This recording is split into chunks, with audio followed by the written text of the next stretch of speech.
लागलाय, मग आता काय काळजी घ्यायला पाहिजे? नमस्कार, मी डॉक्टर पल्लवी सानप. मी गेली 25 वर्ष सानप हॉस्पिटलच्या माध्यमातून रुग्णांची सेवा करत आहे. तर आजचा आपला विषय आहे की 9व्या महिन्यामध्ये काय काळजी घ्यायला पाहिजे. तर 9व्या महिन्यामध्ये सगळ्यात महत्वाचं म्हणजे तुम्ही दर 8 दिवसाला हॉस्पिटलला जायला पाहिजे. तर डॉक्टर काय करतील? तुमची पल्स, बीपी, बाळाचे ठोके, बाळाची पोझिशन या गोष्टी चेक करतील. पायावर काही सूज येते का? कारण जर बीपी असला आणि त्याच्या असोसिएटेड जर तुमच्या पायावर सूज असली तर हे खूप महत्वाचं आहे की ते योग्य वेळेला तुमच्या लक्षात येणं. तसंच लघवीच्या काही तपासण्या सांगतील, जसं की अल्ब्युमिन.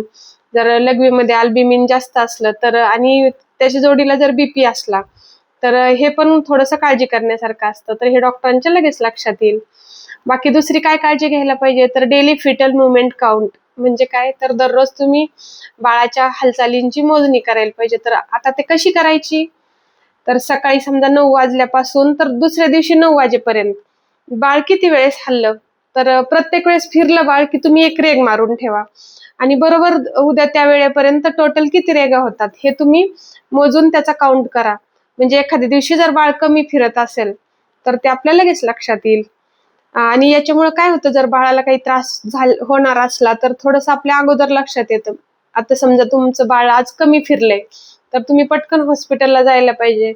मग डॉक्टर तुमची सोनोग्राफी म्हणा किंवा NST ची तपासणी ह्या करून बाळाला काही धोका आहे का या गोष्टी त्या बघू शकतात.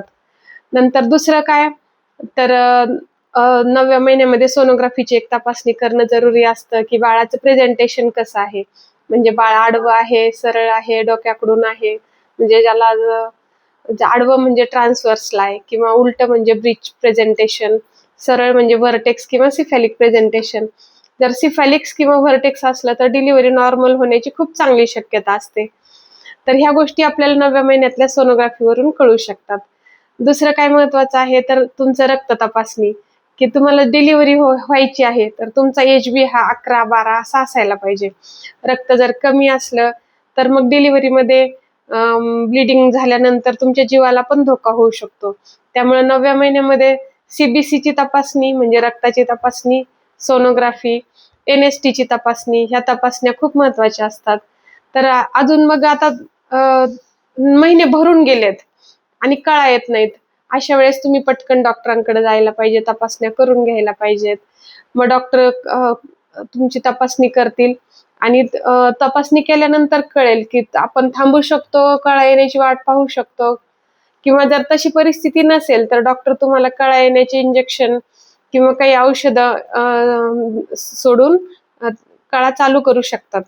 ह्या सगळ्या गोष्टी तुम्ही जर व्यवस्थित जसं डॉक्टर बोलवतील तसं जर तुम्ही गेलात तर बरेचसे धोके हे टळू शकतात. तसंच आपली काय जबाबदारी आहे 9व्या महिन्यामध्ये? बाळाच्या हालचालीकडे लक्ष देणे, जसं बोलवतील तसं हॉस्पिटलला जाणे. आणि दुसरी गोष्ट म्हणजे जर हॉस्पिटलला कधी जायचं, पहिली गोष्ट जर अंगावरून पाण्यासारखा द्रव जातोय अशा वेळेस तुम्ही पटकन हॉस्पिटलला जायला पाहिजे. किंवा लाल रक्तासारखा म्हणजे रक्तस्राव होतोय तरी पटकन जायला पाहिजे. पोटात चमक निघतीये अशा वेळेस जायला पाहिजे पटकन. नंतर बाळाची हालचाल तुम्हाला कमी जाणवतीये किंवा हालचाल पूर्णपणे बंद झालीये अशा वेळेस तर तुम्ही अगदी पटकन डॉक्टरांचा सल्ला घ्यायला पाहिजे. त्याचप्रमाणे जर चिकट लालसर चॉकलेटी असा जर असं म्युकस सारखं जर अंगावरून जाते अशा वेळेस ती बऱ्याचदा तुमच्या डिलिव्हरीची सुरुवात असू शकते. अशा वेळेस पण तुम्ही हॉस्पिटलला जायला पाहिजे.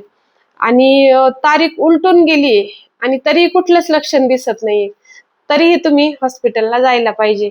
म्हणजे काय, 9व्या महिन्यामध्ये हॉस्पिटलच्या चक्रा तुमच्या थोड्या जास्त वाढणार आहेत.